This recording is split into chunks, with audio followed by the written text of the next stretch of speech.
dimanche. Entretien réalisé par Charles Kendre Beogo.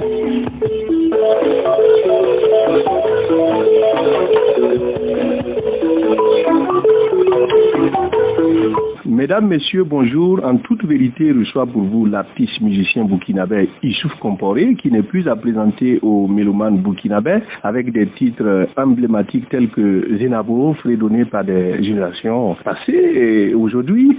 Bonjour Issouf Comporé. Bonjour.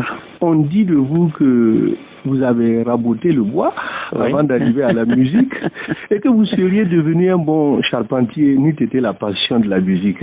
Vrai ou faux? Est-ce que c'est des fake news ou bien c'est une réalité? Non, c'est vrai. J'ai été un assez bon ébéniste quand même. Voilà. Bon, charpentier, pas trop, mais ébéniste parce que je faisais des meubles et je le faisais bien. En fait, c'était un métier, disons que mes grands frères pratiquaient, mes cousins et tout ça dans la famille. Donc très jeune, je suis tombé dans la marmite, comme on dit, quoi. Oui, et à l'époque, c'était où? Dans quel quartier? À Zangouetin, où je suis né, voilà, et où j'ai grandi également. Donc, je suis un enfant de Zangouetin. Vous vous souvenez des commandes de l'époque? Est-ce que vous avez eu à faire des grosses commandes ou bien avec des personnalités souvent? Oui. Non, bon, des grosses commandes, non, mais j'ai travaillé beaucoup avec surtout les amis et ceux qui me connaissaient. Je faisais des meubles, en tout cas, qui plaisaient énormément à tous ceux qui passaient là-bas. Et j'avais beaucoup de commandes, ça c'est vrai. Et je me plaisais à faire ce travail, mais c'est surtout la musique qui m'intéressait et la musique a pris le pas, donc oui, à l'époque, sur ces meubles-là, on a besoin de comprendre à l'époque qu'est-ce qui était la mode. On voyait aussi dans les oui, c'était surtout les buffets, voilà. Oui, c'était les buffets, c'était les fauteuils à toile. C'est vu comme si c'est encombrant. Bon, oui, les choses évoluent et le monde change, les goûts également. Donc, c'est normal que ce qui était désiré, ce qui était envié, ce qui était beau hier, semble aujourd'hui quelque peu dépassé. Ça, c'est logique que les gens également évoluent. Mais bon, ce qu'on remarque, c'est que les gens ont tendance à revenir, hein, parce qu'aujourd'hui, la façon de se coiffer et même de s'habiller, beaucoup de jeunes repartent encore à l'époque des années 50.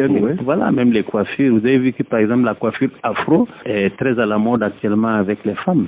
Il y a beaucoup de femmes qui refusent désormais de mettre des mèches et tout ça, et qui gardent leurs cheveux naturels et qui ne les défrisent pas, qui les entretiennent comme ça, et voilà. C'était à la mode dans les années 70, ça revient. Un travail de ses mains, oui. Beaucoup présentent cela comme quelque chose de noble. Vous qui l'avez pratiqué, oui, c'est vrai. Qu'est-ce que vous retenez un peu de ce métier-là? J'avais beaucoup de bonheur quand je finissais un meuble et que les gens admiraient. C'est comme maintenant quand je finis une chanson. En fait, c'est un peu pareil, ça se rejoint. Oui. C'est un bébé qu'on garde souvent jalousement, on ne veut pas céder, on ne veut pas vendre. Oui. On est obligé, puisque on travaille, voilà, puisque c'est une commande, on est obligé de livrer. Mais comme j'ai dit, la seule différence, c'est que, par exemple, quand tu fais un meuble, c'est physique.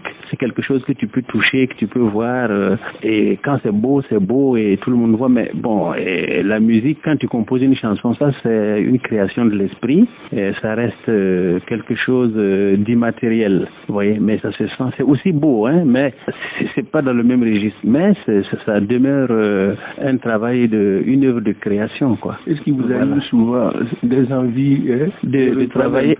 Si, bon, d'aller. Oui, j'avais un établi chez moi avec un lot de planches. Oui, non, d'outils que j'utilisais. Les planches, je vais les chercher en ville et puis je les fais débiter à la machine et tout. Et puis je viens, je fabrique des petites choses. C'est comme ça.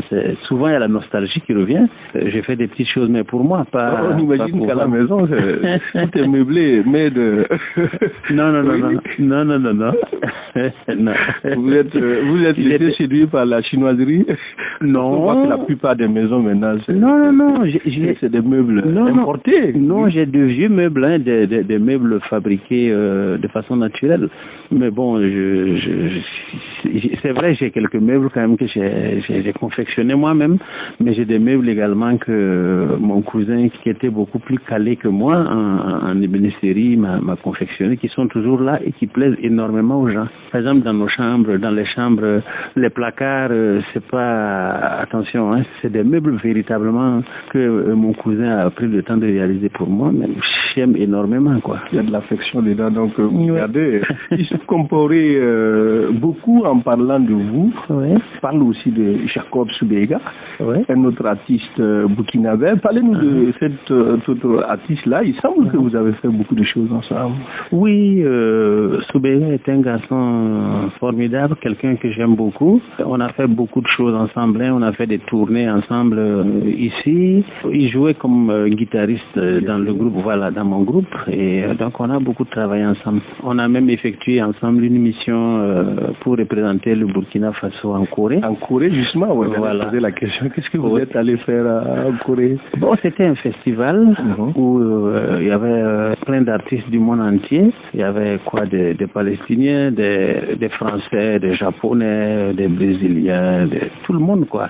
Et en Afrique de l'Ouest, par exemple, on était là-bas avec les Togolais, les Béninois, les Ivoiriens, et bon, on était tous là. Et c'était un pays particulier, la Corée du Nord. Oui, très particulier. Pourquoi ce pays, à l'époque?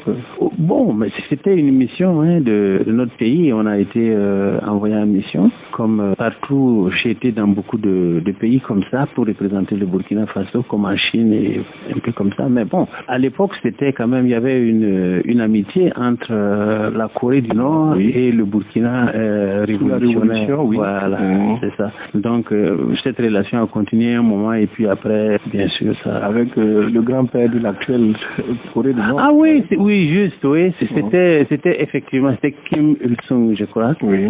Ouais, on a même fait une photo ensemble parce qu'il y a eu une présélection, et puis une autre sélection, et puis nous, les finalistes, on a eu la chance de faire une photo avec lui. Et il semble que c'était, pour les Coréens, c'est le plus grand honneur qui pouvait arriver à quelqu'un de faire la photo avec le président. Voilà, cet honneur-là, nous l'avons eu. Bon. Qui avait gagné? Nous avons amené une coupe. Il y avait beaucoup de catégories. Il y avait la chorale, il y avait la danse, il y avait les mimes, il y avait plein de choses. Il y avait les orchestres et il y avait également, par exemple, les groupes. Nous, on était un duo. On était un duo. On était quand même nombreux. Et nous avons remporté une coupe. On a été classé après le Congo Brazzaville. Nous sommes rentrés avec une coupe. Il y avait 50 coupes pour presque 1000 personnes. Et nous sommes revenus avec une coupe, vous imaginez? C'était excellent. Un autre voyage, on parle de Moscou, et l'anecdote qu'on m'a racontée, il semble que dans un métro, vous avez voulu séparer une bagarre entre deux Russes.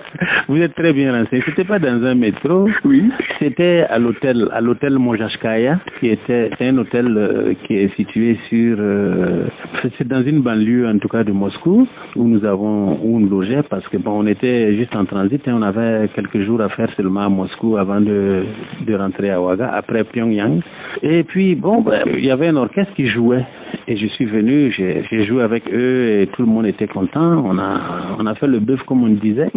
Et puis une bagarre s'est éclatée. Et moi, en bon mot aussi, burkinabé, j'ai voulu séparer, quoi. Heureusement, j'ai compris très tôt que c'est pas comme ça et je suis resté là. Je les ai pas touchés, mais franchement, j'ai été déçu parce que la façon dont ils se battaient, je pensais pas qu'on pouvait être aussi violent, quoi. Moi, ça m'a révolté et je suis rentré. Voilà.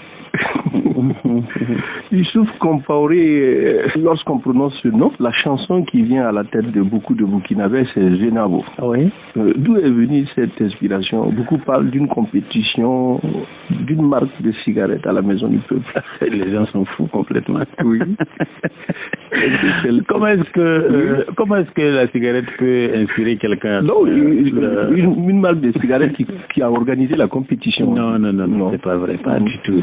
Oui. Alors, Zenabo est une histoire, disons que c'est quelque chose, c'est une chanson qui est sortie même de mes tripes. Et je chante en réalité ma défunte épouse, qui n'est plus depuis 2005 maintenant. Bon, mais en réalité, c'est notre histoire que je raconte raconte notre première sortie, que je raconte comme ça. Et ma femme ne s'appelait pas Zenabo, elle s'appelait Sali. Mais Sali, c'est court et Zenabo, c'est un peu plus long. Et puis, Zenabo, dans le milieu traditionnel, c'est un nom de femme qui est très répandu. Il y a beaucoup de femmes qui s'appellent Zenabo. Et, chez les Moussé, c'est Zenabo. Chez les Djoula, c'est Djeneba. En fait, c'est le même nom, mais c'est vraiment un nom très répandu dans notre pays. Et je me suis dit que ça pouvait être bien. Au lieu de rendre seulement hommage à ma femme, j'ai rendu hommage à toutes les femmes du Burkina Faso. Ça, d'ailleurs, il y a une phrase qui résume ça très bien. Quand je dis que partout dans le monde, aujourd'hui, on dit que les femmes, quand elles vous suivent, c'est parce que vous avez les moyens. Mais chez nous, au Burkina, c'est pas la même chose. Ça a été un fait réel à l'époque. Il y avait une résistance par rapport à cela. Une résistance. Oui, puisque vous dites que la fille, malgré l'état de pauvreté du jeune homme, acceptait venir. Bien sûr, oui, elle a accepté. Mais est-ce que c'était votre cas? Oui, c'est vrai. Bon, si j'ai dit dans la chanson que mon papa était paysan, en fait, mon père, il a été d'abord commerçant, mais il était aussi paysan. Bon, moi, j'ai dit que j'étais paysan, c'était pas très très juste, c'est pour faire joli dans la chanson. Mais quand j'ai dit que je n'avais pas d'argent, c'était la vérité. Je n'ai jamais été riche dans ma vie, hein.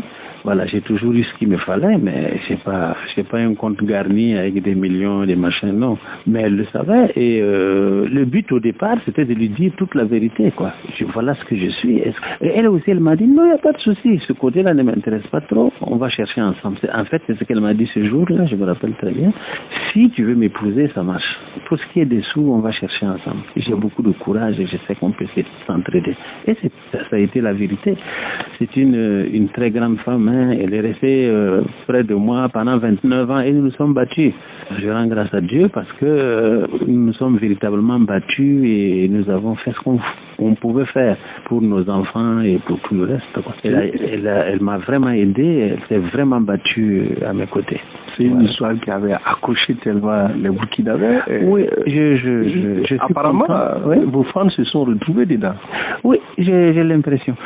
Bon, moi, il y a des anecdotes. Est-ce qu'il y a des anecdotes par rapport à cela? Non, on voyait vos concerts avec beaucoup d'images à la télé, des gens qui captivés par vos prestations. Oui. Bon, je crois aussi que c'est ça la réalité. Quand vous chantez la réalité, quand vous chantez la sincérité, quand vous êtes sincère avec vous-même et vous dites réellement ce que vous pensez, il y a beaucoup de personnes qui se retrouvent dans ce que vous dites. C'est comme une de mes chansons, Dis-lui que je l'attends. Il y a beaucoup de gens qui passaient me voir et qui discutaient et qui pensaient que c'était une histoire que j'avais vécue.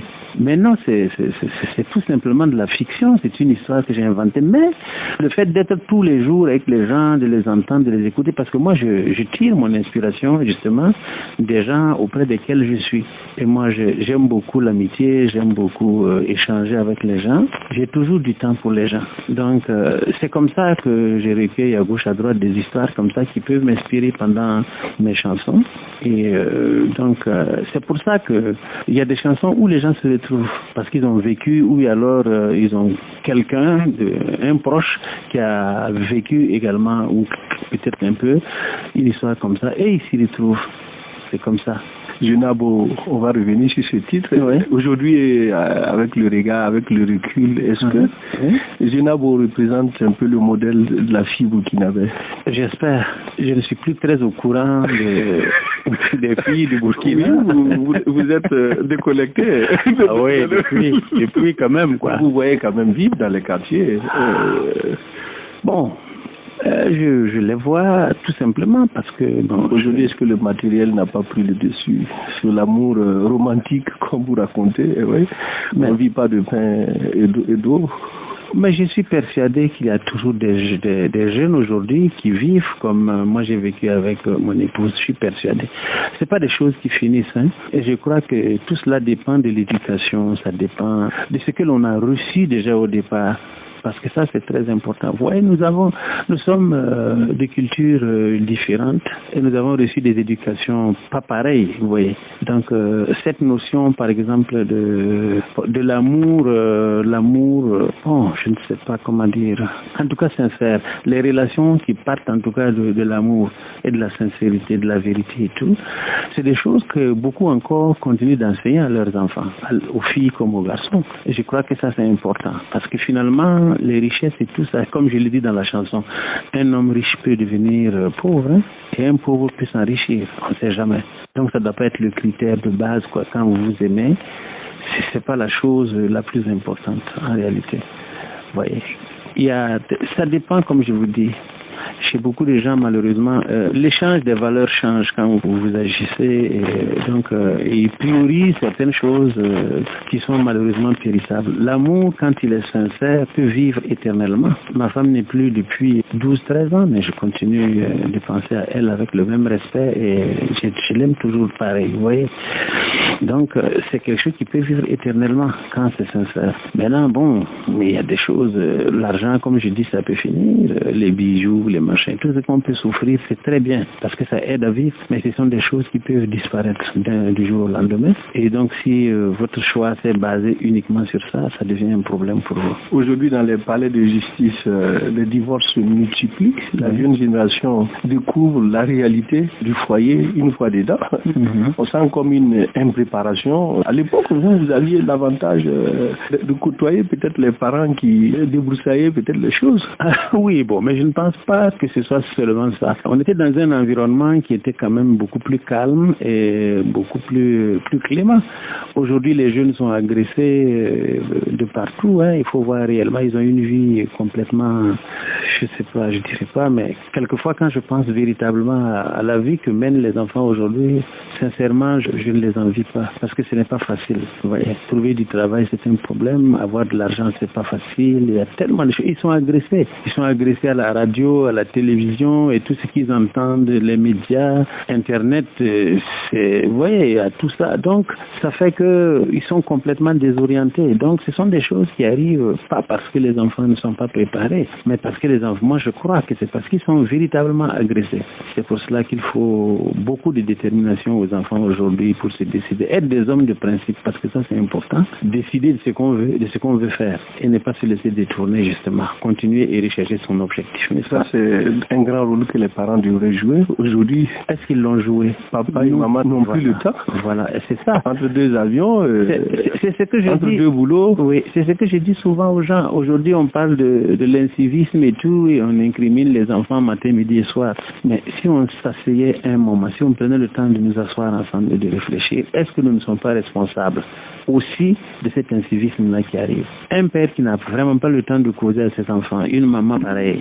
Nous sommes tellement occupés et tout. Les enfants, c'est la télé, c'est Internet, c'est les téléphones portables, c'est leurs copains dehors et tout. Quelle éducation nous avons donnée à ces enfants-là pour aujourd'hui les incriminer? Moi, je crois qu'il faut que nous soyons réalistes et que nous prenions aussi une part, n'est-ce pas, de ce qui arrive aujourd'hui dans notre monde. Tout le désordre qui arrive, qu'on impute aux enfants, je crois que les parents doivent avoir le courage réellement et l'honnêteté d'accepter au moins 50% de cela. Parce que nous n'avons pas pu transmettre aux enfants le quart même de ce que nos parents nous ont transmis. Il semble aussi que les artistes ont une grande part de responsabilité dans ce qui arrive dans cette éducation avec la mode aujourd'hui, c'est des clips tournés dans des environnements et avec des actes souvent osés et que les enfants passent le temps à regarder. Vous, en tant qu'artiste, quel est votre regard? Vous êtes responsable? Non, moi je ne dirais pas. Moi, de toute façon, je ne ferai jamais ces clips-là. C'est pas dans ma nature de montrer des filles avec des fesses, des seins nus ou des garçons avec des plaquettes c'est comment on appelle, des chocolats qui montrent leur virilité aux femmes et tout. Moi, si je suis pas dans cette logique-là, mais je dis que si on vend ces clips, c'est parce qu'il y a des preneurs. C'est parce qu'il y a des preneurs, c'est parce que les gens aiment. Aujourd'hui, si vous mettez un clip, les gens n'écoutent pas la chanson, c'est les images qu'ils regardent. Et aujourd'hui, 90% des clips, je dirais même plus, je dirais davantage, font l'apologie du sexe. Et c'est ça qui est dans la tête des gens. Quoi qu'on dise, c'est ça la réalité. Il ne faut pas qu'on se voile la face. Les gens aiment ça. Les vieux, les jeunes, tout le monde aime ça. Ils regardent. C'est pour ça que ça marche. Si les gens ne regardaient pas, ça n'allait pas marcher. Si vous faites un clip avec des scènes de nudité et puis les gens ne regardent pas, la télé ne passe pas et tu ne vas plus le faire. Mais si la télé passe, c'est parce que ça plaît aux gens. Si on ne passe pas, ils vont écrire pour demander. Mais faire passer. Il faut censurer. Est-ce que c'est ça la réalité? On peut censurer ça à la télé, mais est-ce qu'on peut censurer ce qui passe sur Internet, ce que les gens téléchargent? La réalité, c'est ça. Il y a des demandeurs. Et c'est justement, nous vivons dans un monde qui se dégrade de jour en jour. Et les mœurs sont en train de partir. C'est-à-dire, les jeunes aujourd'hui n'ont pas de repères. Les jeunes aujourd'hui n'ont pas de repères. Et c'est pareil en politique, c'est la même chose. Vous voyez, parce qu'un homme populaire, quelqu'un qui est connu, devrait être une sorte d'icône où les jeunes peuvent cliquer pour avoir des renseignements, pour être encouragés, pour voir un peu qu'est-ce qui est bien, qu'est-ce qui n'est pas bien. Mais aujourd'hui, vous allez remarquer que c'est pas la même chose. C'est pareil. Et les gens font ce qu'ils veulent, c'est incroyable. Donc, c'est ça le problème. Les enfants n'ont pas de repères. Voilà. Qu'est-ce qui est bien pour eux, qu'est-ce qui n'est pas bien pour eux, ils ne le savent pas eux-mêmes, en réalité. Mais c'est pas de leur faute. Nous, par exemple, je me rappelle, à la maison, à l'époque, on n'avait pas de télévision. Le soir, quand le papa rentrait du marché et tout, nous chacun, on avait obligation de prendre notre bain avant 19h. Donc, on mangeait, à 19h, on avait fini de manger et tout. Mais on se rassemblait, les garçons autour du grand-père, voilà, ou du papa, et les filles autour de leur maman ou de la grand-mère. Et puis, il y avait des histoires, les contes. Et chaque fois, à la fin de chaque conte, il y avait une morale. Ouais. Et c'était justement ça. Aujourd'hui, on parle beaucoup du vivre ensemble et tout cela. Mais c'est des mots aujourd'hui qui sont malheureusement vidés réellement de leur substance. Oui. Mais bien sûr, parce que qu'est-ce qu'on a fait pour qu'on puisse vivre ensemble? Est-ce qu'on se connaît? C'est tout ça. Quand on ne se connaît pas, on est méfiant les uns vis-à-vis des autres. C'est parce qu'on n'a pas mangé ensemble, parce qu'on n'a pas échangé ensemble. C'est parce qu'on ne se connaît pas en réalité. Le fait d'être un pays où il y a 60 oui, ensemble et tout, avant c'était bien. Pourquoi? Parce qu'avant, on n'était pas aussi nombreux. Avant, on se côtoyait, on se parlait. Dans le village, tout le monde se connaissait. Aujourd'hui, dans le quartier, même les gens ne se connaissent pas. Qui rentre chez qui? Chacun vit dans son petit carré. Fermés, oui. Chacun vit dans son petit carré. Quand les enfants sortent, on sort les faire rentrer. Bon, vous voyez, c'est ça, tout ça. Souvent, nous copions des choses qui viennent de l'Occident parce qu'on pense que tout ce qui vient de là-bas est bien. Alors que non, c'est totalement le contraire. Aujourd'hui, si vous connaissez ces sociétés-là qui vivent dans une putréfaction incroyable. En Occident, un enfant insulte son père, mais il va insulter son père ou sa mère, lui dire tout ce qu'il pense, prendre son balichon et partir à 17-18 ans. Et puis il est tranquille, il va aller trouver quelque part. Mais il va être malheureux toute sa vie, mais c'est comme ça. Aujourd'hui, cette histoire d'indépendance, il veut être indépendant. Mais je ne sais vraiment pas, est-ce que l'homme peut être réellement indépendant? Vous parlez de manque de repères. Est-ce que les artistes aujourd'hui sont tombés aussi dans ce même piège? Mais ce sont des enfants de la même génération. Oui, je parle de les créations artistiques. Oui. Est-ce qu'on s'est détourné un peu de nos valeurs, de nos instruments, de tout ce qui est africain? Non, peut-être pas les instruments, mais la vérité, c'est... Bon, je vous ai parlé de repères. C'est ça la réalité. On se base sur quelque chose. On ne construit pas sur du vide. C'est pas possible. On construit toujours sur quelque chose. Et c'est justement ce quelque chose-là qui manque souvent aux artistes. Je vous ai dit que quand on parlait des clips là et de la manière dont les clips sont conçus aujourd'hui, je vous ai dit que c'est parce qu'il y avait la demande. Aujourd'hui, les gens n'écoutent pas de la musique, ils veulent danser. Ils veulent danser pour noyer leurs soucis, danser pour oublier leurs machins. Leur problème, c'est ça, parce qu'ils sont trop stressés. En réalité, les gens ne vivent plus. Voilà. Donc, c'est ça leur problème. Est-ce qu'ils ont le temps de s'asseoir pour écouter une chanson?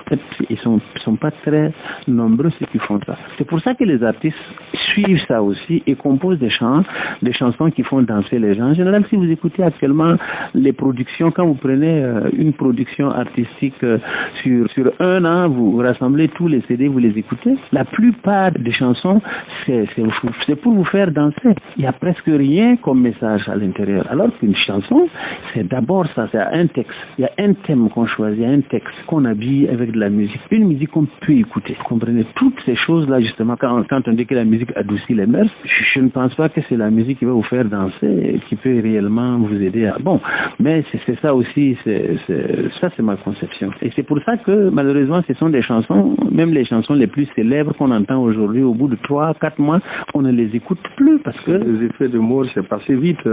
Voilà, ça devrait pas être comme ça parce qu'une chanson, en principe, est comme du vin. Plus elle vieillit, voilà, plus elle doit se bonifier. Et c'est comme ça.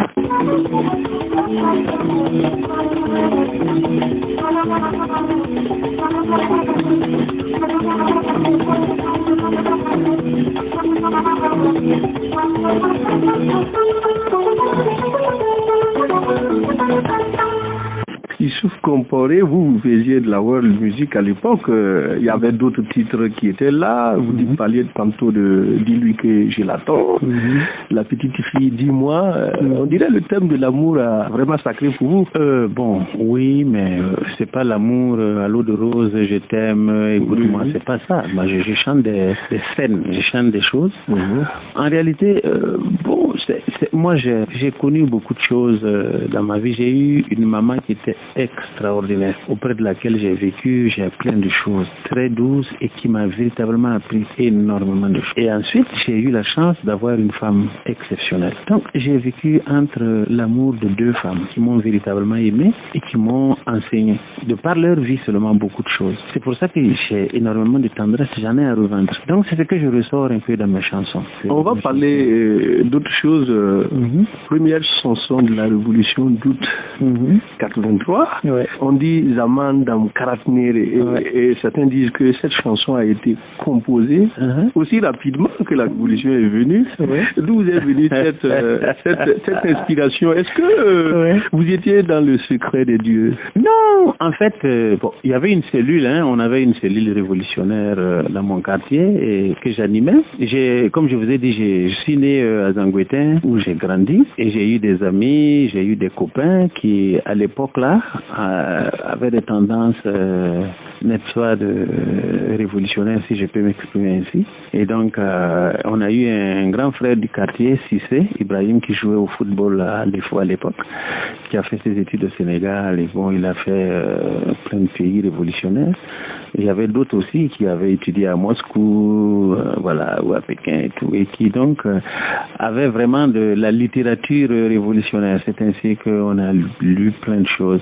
Le livre de Mao, le manifeste du parti communiste, on a lu les Enver Hoxha, les Engels, les Karl Marx et compagnie, les Lénine, tout ça. Bon, donc on avait quand même quelques connaissances, quelques rudiments dans la lutte des peuples, quoi, qui voulaient s'épanouir. Et puis, bon, comme je disais, quand les officiers que vous connaissez ont démarré leur révolution, non, pas au départ, ça a été un processus. Ça a commencé depuis le CSP1. Ça a commencé depuis le CSP1, donc avec certains officiers quand même qui grouillaient pour asseoir justement cet esprit-là. Bon, nous on a adhéré et on suivait, on aidait, on faisait tout.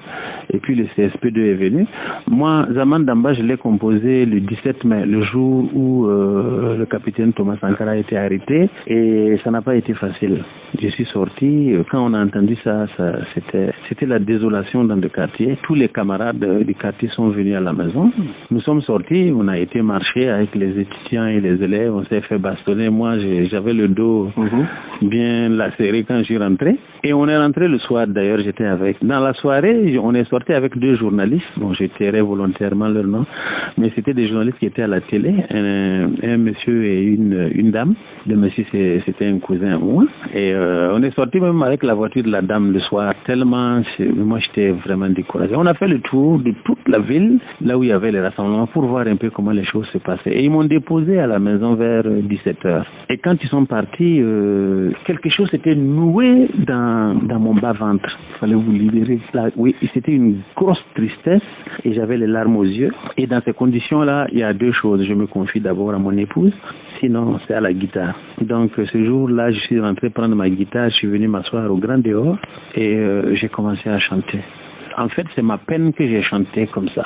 Et en moins de 2 heures, j'avais pratiquement fini la chanson. Ça, c'est très, très rare. Il s'agit du succès sous la Révolution. Ah ouais? Oui, parce que ça a marché. Ça faisait partie des musiques qui ont été redonnées, oui. Oui, c'est devenu pratiquement l'hymne de la jeunesse, hein, et ça a été chanté partout. Ça a été interprété dans le monde. Et la version qui m'a véritablement plu, c'est celle que les Nord-Coréens ont. Oui, avec un orchestre symphonique et un ténor incroyable qui chantait le Maurice sans accent. Quand j'ai entendu ça, j'ai eu les larmes aux yeux, vraiment. Youssouf Compaoré, nous sommes pris par le temps. Après, on vous retrouve aux États-Unis. Vous faisiez de la world music. En temps, on vous retrouve dans le gospel. Vous êtes allé, semble-t-il, pour chanter le gospel. Aux États-Unis? Non, j'ai pas été chanté aux États-Unis. Les gens sont terribles. Non, mais j'ai des enfants qui vivent aux États-Unis. Oui. Voilà. De temps en temps, j'y vais, pour les voir, et puis voilà. Et je me suis converti au christianisme, ça fait quand même, c'est depuis 1986. Donc voilà, je chante aussi ma foi. Je chante autre chose, mais je chante aussi ma foi. Donc je suis pas allé faire du gospel aux États-Unis, je suis allé voir mes enfants. Et au retour, on vous a vu avec une Harley Davidson dans les rues de Ouagadougou. Ouh, non, ça c'est oulala. Ça c'était il y a très longtemps de cela. La Harley, c'est quoi? D'abord, c'était pas une Harley, c'était une Honda, mais oui, mais dans le style des Harley Davidson, effectivement, oui. C'était une belle moto quand même, oui, mais je l'ai pas ramené des États-Unis. Youssouf Compaoré, un autre pan de votre vie, vous avez dirigé l'orchestre de la présidence. Et je n'ai pas dirigé. Vous y avez. J'ai dirigé. Vous dirigez toujours. Oui.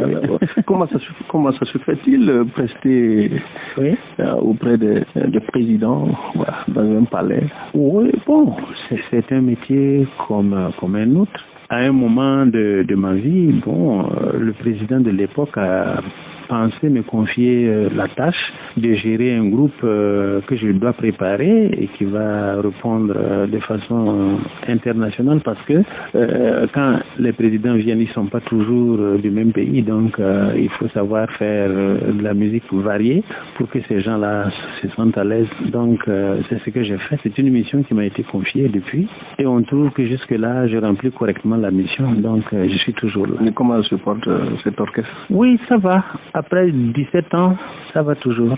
Le Burkina Faso, frappé par le terrorisme, mis à rude épreuve dans le vivre ensemble, et quelle peut être la contribution des artistes pour un peu donner un peu de sourire, un peu de paix au pays?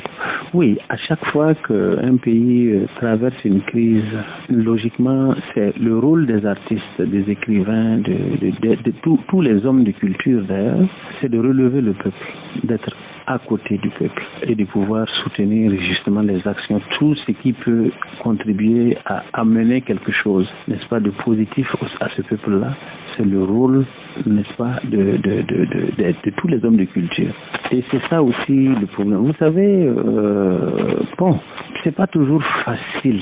Quand on est un créateur et qu'on n'a pas une certaine latitude, quand on n'a pas une certaine connaissance d'abord de son peuple lui-même, parce que c'est ça aussi qui est important. Quand tu veux chanter pour quelqu'un, il faut que tu aies quand même l'humilité d'approcher la personne pour savoir qu'est-ce que tu veux, qu'est-ce que tu cherches. Parce que ce n'est pas la même chose. Composer une chanson de sensibilisation, c'est pas la même chose que composer une chanson qu'on va envoyer dans les maquis pour faire danser les gens. C'est pas pareil, c'est pas les mêmes termes, c'est pas les mêmes mots, pas les mêmes approches. Et c'est ça le drame actuellement. Quand vous écoutez les gens, c'est pas très facile. Et c'est ça. Pour qu'une chanson ait un impact, il faut que la chanson... Je vous ai parlé, par exemple, on a parlé de Zenabo, on a parlé de Zaman Damba et tout ça. Il faut qu'il y ait quelque chose à la base. C'est ça qui est important. Voilà. Il faut déjà ressentir ce que tu veux que les gens ressentent à travers ta chanson. Parce que c'est comme ça. Et quand vous faites une chanson que vous-même vous ne comprenez pas, c'est difficile que les autres puissent la comprendre. Malheureusement, c'est ça. Mais je crois que les artistes et tous les hommes de culture d'ailleurs gagneraient aujourd'hui à se retrouver. Ils gagneraient à se rencontrer et à échanger et à avoir un canevas de travail. Parce que la crise, je suis désolé, mais on a l'impression qu'elle s'installe pour longtemps. Donc nous avons le temps de nous retrouver, de préparer des choses véritablement pour soutenir notre peuple. Ça, c'est très important. Youssouf Compaoré, avant de vous laisser partir, quelle est votre actualité? Il semble que vous étiez en studio. Je suis toujours en studio. Alors, si Dieu le permet, en 2021, j'aurai 50 ans de carrière. Donc, je compte marquer cela. Et en ce moment, je suis en studio. On a pratiquement fini les arrangements du premier album. Je compte faire 5 albums de 10 titres, donc 50 chansons pour marquer justement cela. Mais surtout, ce que j'ai envie de faire, c'est de laisser des archives à la nouvelle génération, leur laisser quelque chose qui puisse les inspirer, les aider dans leur travail. Parce que c'est pas facile. Beaucoup parlent de conservatoire. Oui, on a eu à échanger même avec le premier responsable de notre département à ce sujet, et je crois qu'il est très intéressé. Ça sera tout pour aujourd'hui. Nous allons dire merci à l'artiste musicien burkinabé Youssouf Compaoré. Merci d'être venu dans nos studios. C'est moi qui vous remercie d'avoir pensé à moi et de m'avoir offert un petit moment pour échanger avec le public parce que c'est important cela. Merci beaucoup à la RTB.